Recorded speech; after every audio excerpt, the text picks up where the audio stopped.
이름을 지을 때 사용하면 안 되는 한자가 있나요? 예.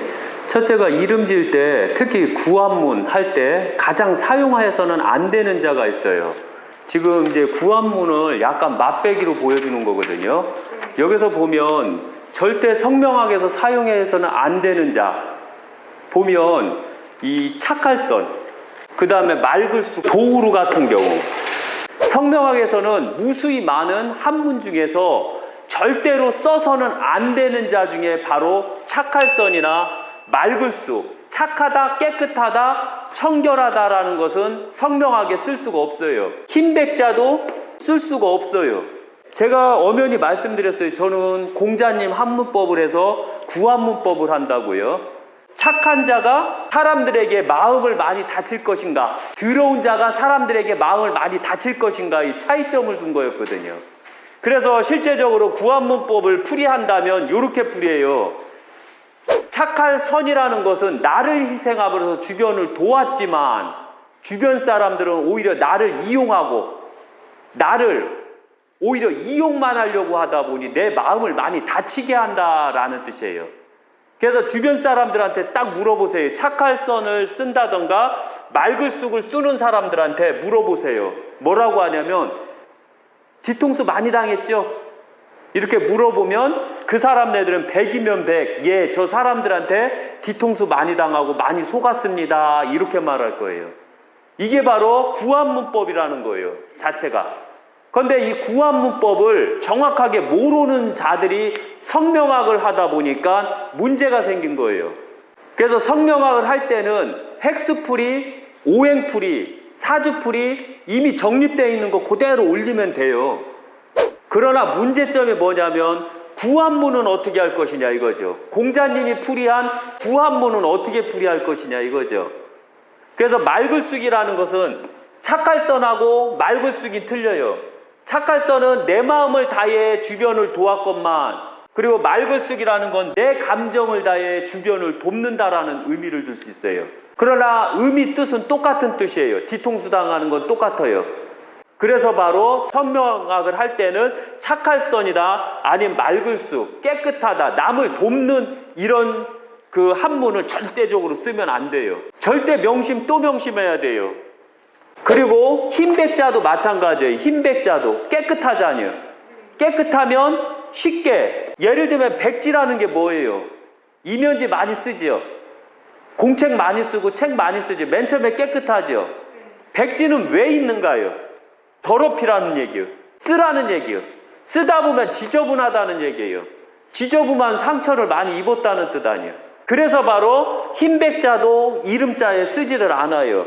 그 다음에 이름에 또 써서는 안 되는 자가 있어요. 어떤 자가 있냐면 도우루. 도우루 자를 왜 쓰면 안 될까요?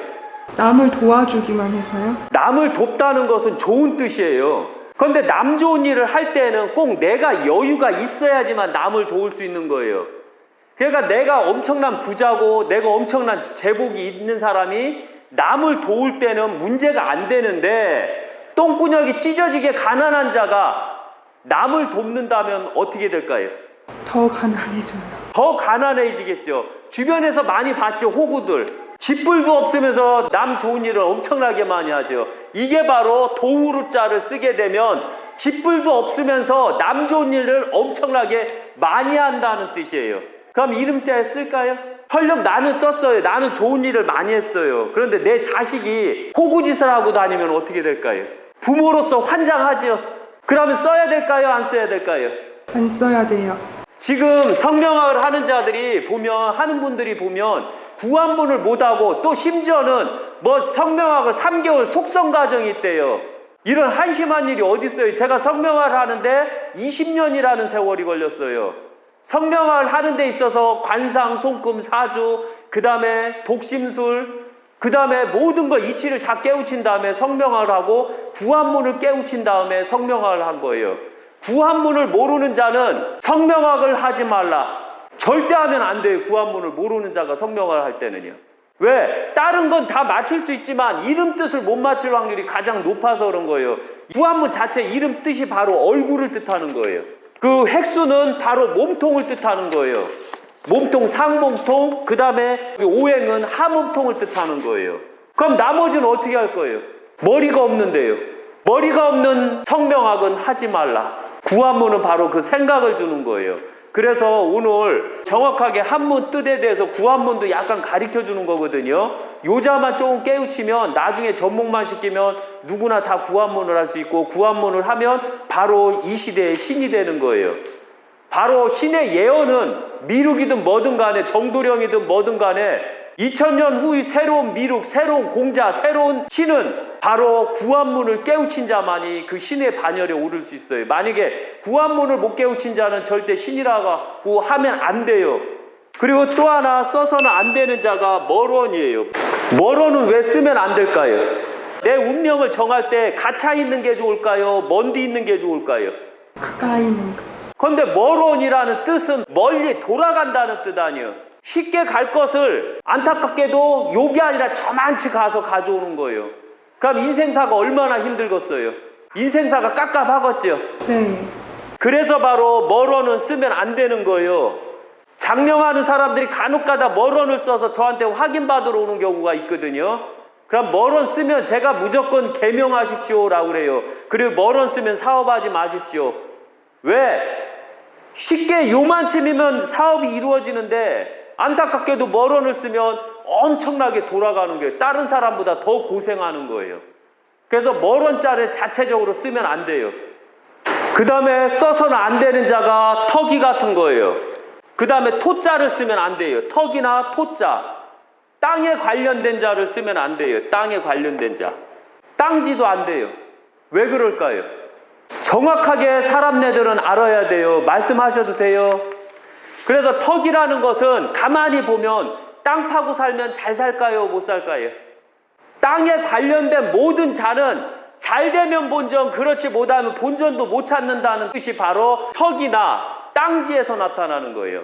농사를 지면 잘 되면 본전이요, 안 되면 본전도 못 찾는 게 바로 농사예요. 농사를 열심히 졌더니 힘들어서 이거를 누구한테 팔아버렸어요. 그런데 거기가 재개발이 돼갖고 땅 산 사람, 땅 투기꾼들은 떼부자가 되는 거 많이 보셨죠? 그래서 사람네들은 농사를 안 지려고 하고 땅 투기를 하려고 하는 거예요. 그래서 전국적으로 땅 투기가 엄청나게 심하게 이루어지죠. 그래서 바로 땅에서 농사 짓는 사람들은 쎄 빠지게 고생을 하는 겨. 그럼 나중에 그가 돌아가셨을 때 누가 부유하게 살지요? 재개발 들어가면 그 자식들이 잘 먹고 잘 살지요. 그런데 그 자식들은 과연 농사를 질까요, 안 질까요? 안 지어요. 안 지어요. 땅 팔아서 건물 져서 의리의리하게 살아요. 그 부모는 쎄 빠지게 고생했는데. 그래서 바로 구한문법을 보면 절대적으로 터기를 안 집어넣는다는 거 잊지 마세요. 그 다음에 예돈예예요. 예돈예는 왜 집어넣으면 안 될까요? 성명하게 써서는 안 되는 자가 있고 쓰면 되는 자가 있는 거예요. 내 자식을 쎄 빠지게 고생시키려면 터기자를 하나 딱 집어넣어봐요. 그럼 쎄 빠지게 고생하는겨. 그럼 내 자식에게 예돈예자를 집어넣으면 어떻게 될까요? 예자를 집어넣으면 어떤 일이 생길까요? 예의가 바를까요? 예의가 바라요, 좋아요. 그러나 예돈예자를 쓰면 항시 예에 얽매여서 항시 나를 억제하고 나를 짓누르면서 살아야 돼요. 항시 부모님을 떠받들면서 살아야 돼요. 이거 훌륭한 일이거든요. 그런데 문제는 뭐냐면 떠받들고 살다 보면 어떤 일이 생겨요? 나를 못 챙겨요. 내가 예돈예자를 써서 내가 열심히 부모님을 떠받들고 살았는데 내 자식까지도 그렇게 살게끔 예돈예자를 집어넣어야 될까요? 예돈예자를 쓰게 되면 항시 내 스스로를 억제하고 내 부모를 공양하다 보면 가슴에 응어리가 쌓이고 한이 쌓인다는 뜻이에요. 그래서 바로 예돈예자가 이름자에 들어가면 바로 한이 쌓이는 거예요. 한. 그런데 더 재밌는 건 뭐냐면 이런 사실을 잘 모르니까 이름자에 예돈예자를 집어넣는 거예요. 이 뜻이 좋다고 해갖고서요. 그래서 항시 아셔야 되지만 예돈예자도 이름에 쓰지 않아요. 예, 그 다음에 가파를준이요. 성명하게 간혹가다 가파를준자를 쓰고서 저한테 성명을 부탁을 해요. 가파를준자를 쓰면 좋을까요, 안 쓸까요? 안 좋을 것 같아요. 왜 안 좋죠? 가파라서 급할 것 같아요. 한번 생각해 보세요. 내 아들이 인생을 사는데 요렇게 가파른 산으로 올라가는 게 좋을까요? 아니면 요렇게 된 산으로 올라가는 게 나을까요? 두 번째 거. 가파르잖아요. 올라갈 때 힘들잖아요. 올라갔더니 정상에선 야호할 때 그때 순간이요. 그런데 이렇게 동산처럼 편안한데 걸어도 숨 안 차는 데로 가면 어떻게 될까요? 인생이 평탄하고 편안하겠지요. 네. 내 자식에게 이런 운명을 선물을 해줄 것인가, 아니면 이런 운명을 선물해 줄 것인가는 부모의 선택이에요. 운명을 보면 운명을 만들어낼 때 사주는 태어나지만 이름은 제대로 된 자를 만나면 이렇게 좋은 운명도 있고 이렇게 험난한 운명을 만들 수가 있어요. 그래서 성명학 할 때 가장 기본적으로 보면 구한문을 알아라, 그리고서 정확한 한문 뜻을 알아라. 어떤 무식한 인간이 가파르자를 딱 써놓고 이 사람한테는 가파름이 필요합니다, 이지라라는 게. 그럼 그게 맞을까요, 안 맞을까요? 안 맞아요. 그 다음에 나타나는 게 숫자예요. 이름자에 보면 두이자, 써서는 안 되는 자예요. 그 다음에 넉사자예요. 써서는 안 되는 자예요. 그 다음에 아홉구자예요. 써서는 안 되는 자예요. 왜 그럴까요? 두이자는 왜 쓰면 안 될까요? 두이자를 보면 첫째 천부경 81수리를 보면 처음에 한일자는 처음에 세상이 양으로서 만들어진다.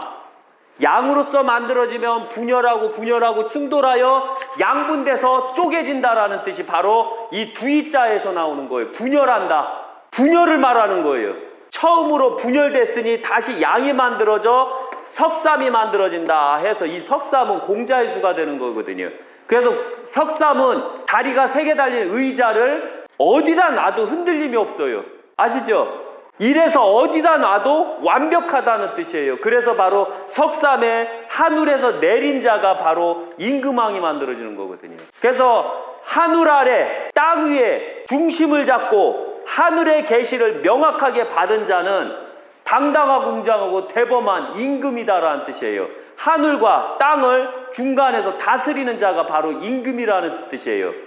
그래서 임금 왕이라는 뜻은 당당하고 웅장하고 대범한 임금이 주변을 이끌어 나가고 주변을 다스려 나간다라는 의미를 두는 거예요. 그런데 석삼이 지나고 멱삭자가 들어와요. 이 사자는 무슨 뜻일까요? 이것도 천부경수리에 들어가면 돼요. 이름자에 써서는 안 되는 자예요. 두이자, 사자도 들어가면 안 돼요. 머리가 엄청 좋아요. 그러나 편을 가뤄요. 편을 가르고 머리 싸움을 한다라고 돼 있어요. 그럼 전쟁을 뜻하는 거예요. 이 사자가 전쟁이에요. 전쟁하면 사람이 많이 죽어야 되잖아요. 그래서 바로 죽을사도 여기에 해당이 되는 거예요. 죽을사, 이제 넉사도 바로 전쟁한다. 힘겨루기를 하고 깬다. 상대편을 깬다. 싸운다라는 의미를 둬요. 머리 좋은 자들이. 그래서 바로 성명학에도 넉사도 쓰지를 않아요. 그 다음에 아홉구요. 아홉구는 왜 쓰지 않을까요? 어떤 무식한 인간이 3, 3은 9예요. 3, 3은 9 절대적인 수요. 이렇게 말하는 경우가 있어요. 절대적인 수는 10이 절대적인 수예요. 10 자체가. 절대적인 수는 10. 이것은 만색지기가 쌀 한 석을 채우려다 주변에 있는 것을 뺏어서 채우니 10을 만들려고 채우니 주변은 원성이 높아지고 원성이 높아서 반란이 일어나서 이 만석지기를 엎고 그 모든 것을 다 풍지박살내고 쌀을 다 뺏긴다는 의미가 바로 이 아홉구자의 의미를 두고 있어요. 그래서 항시 사람은 100% 채울 생각을 하지 말고 10으로 채울 생각하지 말고 꼭 한석을 부족하게 만들어라. 꼭 여유가 있게 만들어라. 이렇게 예법을 가리키거든요. 그래서 아홉구는 절대적인 수이지만 잘못하면 욕심이 엄청나게 강한 수라고 하는 거예요. 거기에다가 이제 열십이요. 열십도 쓰면 안 되는 자예요. 왜일까요? 열십은 이미 꽉 차서 만석지기 수인데 모든 것을 1, 2, 3, 4, 5, 6, 7, 8, 9, 10까지 모든 것을 다 1템포를 만들어 놨거든요. 그러면 허무해요. 본인네들이 어떠한 목표를 이루고 목표를 딱 이루었을 때 성취감이 최대가 되나요? 아니면 허무감이 생기나요? 허무할 것 같아요. 예를 들면 로또에 딱 당첨이 됐어요. 당첨됐을 땐 기분이 엄청 좋지요. 막 날아갈 것처럼 째지지요. 그 다음에 어떻게 변했나요? 돈을 딱 받는 순간 어떻게 되나요? 허무해요. 왠지 알아요? 별 이상한 군데에서 다 전화가 와요. 나를 막 못살게 굴고 힘들게 만들어요. 이게 바로 그래서 허무하다 해서 10을 바로 철학이라고 하는 거예요. 그리고 도가 이루어지는 수라는 거예요. 도. 그래서 열십자도 성명하게 쓰지를 않아요.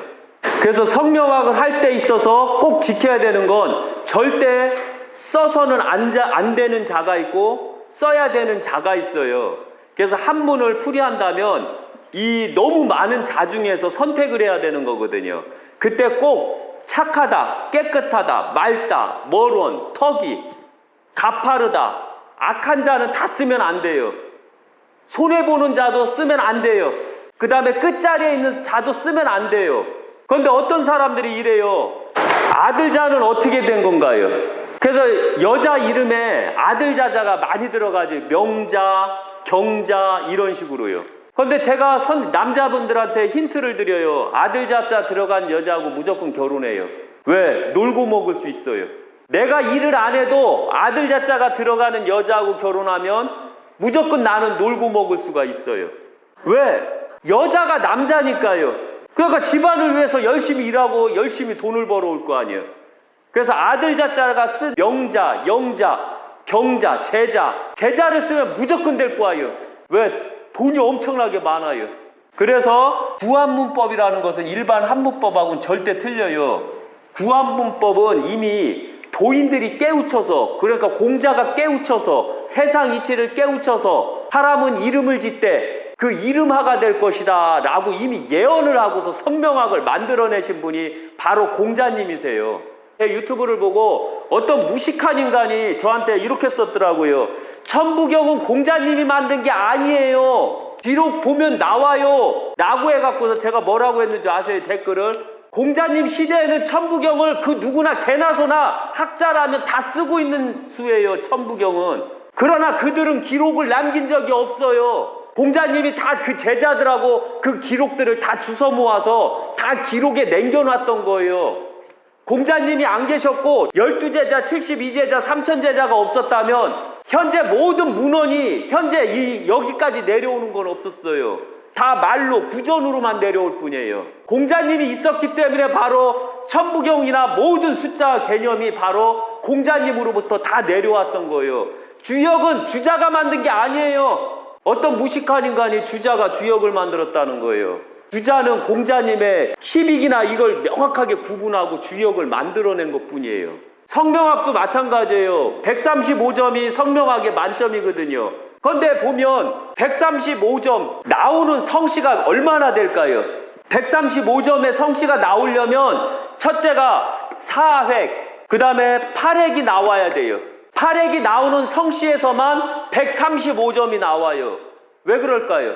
공자님께서 성명학을 만들 때 사획, 공씨를 중심으로 만들어냈기 때문에 그런 거예요. 그래서 얼떨결에 김씨가 팔획이에요. 팔획이 나오기 때문에 바로 김씨들도 135점이 나올 수가 있는 거예요. 점수를 보면. 그래서 여기서 보면 사획이 나오는 성씨, 팔획이 나오는 성씨만이 135점의 주인공이 될 수가 있는 거예요. 왜? 공자님이 만들어서 그래요. 공자님이 만들 때 다 세상 이치를 정립하니까 이 부분에서 정확하게 맞는 성씨, 사획의 성씨는 공밖에 없다라고 해서 한 거거든요. 그래서 구멍공을 쓴다던가 이래서 막 구멍공이다 해서 놀림을 많이 당하거든요. 저도 어렸을 때 이 구멍공을 써서 놀림을 많이 당했거든요. 그러나 이름 성명학에선 135점 쓸 수 있는 성씨는 지금 말씀드리지만 공씨하고 김씨밖에 없다는 점. 그리고 나머지 성씨 중에서도 사획과 팔획이 나오는 성씨들은 다 135점이 나오고, 특히 박씨들이 135점이 안 나와요. 박씨들은 잘 지면 95점, 잘하면 100점밖에 안 나와요. 박씨들은 희한하게 안 나오더라고요. 육획을 쓰는 사람들은 그 점수가 엄청 안 나오더라고요. 육획에서는요. 대법원 임명용 한자는 8142자인데 그 안에서 이름을 지울 수 있나요? 그 지금 말씀하신 대로 보면 가장 한심한 게 있어요. 저는 우리나라 자체가, 대한민국이 우리 스스로를 망치고 있다고 봐요. 왜 망치는 줄 아세요? 왜 이 한문을 씀에 있어서 원래 5만 자 정도는 써줘야 돼요. 5만 자 정도는. 왜 5만 자를 써야 될까요? 한문이 너무 많아서 문제는 있지만 이름을 질 때는 5만 자를 써줘야지만 모든 사람한테 평등한 혜택을 줄 수가 있어요. 왜 그럴까요? 8142자 원래는 정부에서 정할 때요, 그 제가 맨 처음에 그걸 익힐 때는 4,980자밖에 안 됐었고요. 그리고 계속해서 올라간 거거든요. 그런데 문제는 뭐냐면 그때 4,000 거의 800자 정도를 썼을 때, 그 다음에 지금 8,142자를 썼을 때 보면 첫째가 여기에서 차포 다 빼버리는 거예요. 착하다, 깨끗하다, 맑다, 청순하다, 멀원, 덕이, 숫자 다 빼고요. 그러면 끽해야 여기서 쓸 수 있는 한자는 3,000자밖에 안 나와요. 3,000자. 그럼 3,000자가 딱 나왔어요. 그럼 또 이름을 줘요. 그럼 획수 따지고 오행 따지고 모든 걸 다 따졌을 때 몇 자나 쓸 수 있을까요? 끽해야 한 집안에서 한 문중에서 쓸 수 있는 자는 600자 정도밖에 안 나와요. 600자. 그런데 이 600자를 보면 600자 안에서 이름을 짓게 되면 돌림자 쓰지요, 뭐 쓰지요, 뭐 쓰지요, 뭐 쓰지요 하면은 과연 몇 자나 쓸 수 있을까요? 왜 우리나라 대한민국은 왜 우리 역사를 못 망쳐서 안 다릴까요? 왜 우리 역사, 우리 뿌리를 왜 못 죽여서 안 다릴까요? 한때 보면 한글을 강화시키고 한문을 약화시키는 정책을 썼죠. 이게 왜 그랬을까요? 왜? 바로 이런 것 때문에 그런 거예요. 그래서 제가 사람들 이름을 져줄 때 한문의 구애를 너무 많이 받아요. 한문의 구애를 너무 많이 받다 보니까 바로 요 자 내에서밖에 안 되더라고요. 그리고 제가 항시 말씀드렸어요. 저는 한문을 쓸 때 보면 원액법보단 필액법을 우선시해요. 저 원액법 쓰는 사람들 오면 다 개무시해버려요. 성명학에서 저한테 확인받을 때 원액법으로 풀이한 것입니다, 아니면 필액법으로 풀이한 것입니다를 명확하게 해갖고 와야 돼요. 제가 성명학을 할 때 보면 물수를 보면 삼수변을 쓰게 되면 삼액이지만 물수를 쓰게 되면 사액이에요. 일반 성명학자들은 원액법을 쓰기 때문에 삼수변도 사획으로 보고 물수도 사획으로 본다고 접대 말씀드렸어요. 그런데 저는 필액법을 쓰기 때문에 점을 찍으면 점 하나당 2가 들어가는 거예요. 점 3개면 3이 들어가는 거예요. 이게 바로 필액법이거든요. 원액법은 비록 물수자는 사획이지만 삼수변을 봤을 때 엄연히 보면 삼액이에요. 복도장 팔 때 만약에 부족하면 점을 하나 똥 찍어버려요. 그럼 복도장 파는 사람들 다 사기꾼이네요. 그런데 옛날서부터 획수가 부족하면 점을 하나 더 찍는다던가 이랬거든요. 그럼 그분들이 다 사기꾼이에요? 지금 선을 정해줘야 돼요. 성명학에서는 원액법으로 갈 것인가 필액법으로 갈 것인가를 정해야 돼요. 그래서 제가 성명을 할 때 꼭 삼수변을 안 집어넣어요. 제가 이름 질 때는. 왜 안 집어넣을까요? 제가 이 삼수변을 집어넣고 이름을 딱 해주면 어떤 일이 생기는 줄 아세요? 다른 데서 확인해보면 저를 사입이라고 해요. 그런데 제가 삼수변이나 이런 획수 변화가 생기는 것을 안 쓰게 되면 저는 이름을 잘 졌다고 해요. 누가 졌는지라고 꼭 물어보거든요. 그런데 제가 수많은 사람들한테 이름을 많이 져줬을 때 바로 필액법이 더 정확했어요. 그리고 이 삼수변을 빼고 나면 600자 중에서도 몇 자를 쓸 수 있을까요? 끽해야 300자를 쓸 수 있어요. 300자에서 성명학을 이름을 지라 하면 족보는 계속해서 같은 이름이 계속해서 나올 거예요. 그 다음에 사주에서 생년월일에서 맞지 않는 사람들 거 다 빼고 좋은 자 다 빼고 남으면 딱 300자 안에서만 이름을 져줘야 돼요. 그러면은 왜 성명학을 할 때 이름 질 때는 좋은 뜻 4,000자만 만들어서 요 안에 쓰십시오 라고 해도 됐는데 왜 좋은 뜻 나쁜 뜻 다 합쳐서 왜 8,142자를 만들어냈느냐 이거죠. 그러면은 좋은 자 나쁜 자 다 빼고 좋은 자 쓸 수 있는 자만 제대로 만들어내라 이거죠. 그러면은 제가 뭐라고 안 해요. 그래서 이 정부에서는 되도록이면 성명을 할 때 보면 좋은 자 8,000자만 해달라. 그리고 나쁜 자는 다 빼는 걸로. 그러면 얼마든지 이름을 질 수가 있어요. 그래서 절대적으로 이 성명을 할 때는 구한문을 못하는 자는 성명학을 해서는 안 돼요. 그리고 원액법인지 필액법인지 정확하게 알고 성명학을 하면 정확하게 나갈 수가 있다는 거예요. 성명학에서는 순수 우리 한국어로 이름을 지은 거는 시간이 없는 거죠. 첫째가 순수 우리식으로 이름을 졌다. 그런데 말씀드리는 게 뭐냐면 순수 우리식으로 아라한 마루치, 아루치 말이 된다고 보세요? 실제적으로 우리나라에서 순수 우리식으로 이름 진 것은 고조선 이후로 들어가야 돼요. 공자님께서 우리나라에 오기 전으로 들어가셔야 돼요. 오시기 전으로 들어가면 그때 당시 우리 고조선은 애기들 이름을 어떻게 졌는 줄 아세요? 인디안하고 똑같이 졌어요. 잉카하고 똑같이 졌어요. 내가 딱 태어났을 때 햇볕이 쨍하게 찌게 되면 태어나서 햇볕이 쨍쨍 쪘어가 바로 이름이 되는 거고요. 내가 태어났을 때 물이 올라왔어가 바로 이름이 됐던 거예요. 그런데 한글로 얼마나 그 뜻을 풀이를 할 수 있을까요? 한글 표준사전이 나왔어요. 그게 얼마나 정확할까요?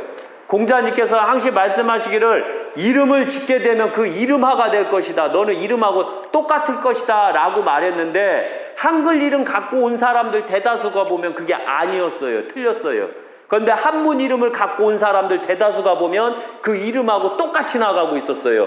제가 풀이한 대로 그대로 나가고 있었어요. 그러니까 바로 누가 옳은 것인가 누가 옳지 않은 것이냐는 벌써 이미 공자님이 답을 다 내려놨어요. 왜? 한글 이름식이나 원시적 이름식은 맞지가 않다라고 했거든요. 그래서 바로 한글 이름은 필요가 없는 거예요. 그런데 한글 이름에서도 필요가 있는 게 있어요. 장미 하면 딱 들어가잖아요. 장미꽃 같잖아요. 예를 들면 한문을 했을 때 제 본명이 005예요. 그럼 한글 이름으로 한번 풀이해봐요. 어떻게 풀이할 거예요? 영어를. 풀이 가능해요? 한글 이름은 자연 발음 오행이라 발음법이라 뜻이 없어요. 그런데 이 한문으로 이름을 했을 때 보면 길령에 5호자를 썼어요. 그럼 한문 풀이를 들어가면 길령이라는 것은 길이라는 뜻이에요. 길이 길게 뻗었다. 길게 뻗었다는 것은 오래 간다는 뜻이에요. 길은 오래 가는 거예요. 그래서 장수, 일찍 죽을까봐 안 죽게 하기 위해서 길령자를 집어넣은 거예요. 그리고 5호자라는 것은 여기서는 오행을 뜻하는 거예요. 오행. 그래서 바로 목가토금수를 뜻하는 거예요. 목가토금수는 바로 세상 이치를 말하는 거예요. 그래서 목가토금수 세상 이치를 집착력이 강하게 끈질기게 깨우치라는 이름이 바로 005라는 뜻이에요. 이렇게 한문은 이렇게 뜻자가 있는 거예요. 그런데 한글은 005라고 하면 뜻이 없어요. 그러면은 만약에 한글 이름으로 미소라고 그래요. 미소는 뭘 상징하나요? 웃으며 해프다는 뜻이에요. 구한문은 한문도 다 풀이하지만 뜻이 있는 뜻을 준 한글도 다 풀이할 수가 있어요. 미소, 맨날 웃지요. 이쁜 여자가 맨날 웃으면 어떻게 될까요? 남자들이 맨날 쫓아다니겠죠. 미운 여자가 맨날 웃으면 어떻게 될까요? 비웃냐 이러죠. 어떤 사람이 미소를 쓰느냐에 따라서 이 이름이 참 잘 맞습니다. 어떤 사람이 쓰느냐에 따라서 이 이름은 안 맞습니다 라고 결정되는 게 바로 미소라는 거예요. 그래서 한글 이름을 질 때는 바로 뜻자가 없다는 거 잊지 마세요. 뜻을 구현하려면 여러 자를 통해서 뜻을 구현을 해야 돼요. 그런데 한문으로 이름을 질 때는 딱 2자로만도 얼마든지 많은 뜻을 만들어낼 수가 있어요. 그래서 한글 이름을 쓰면 안 되는 게 이래서 그런 거예요.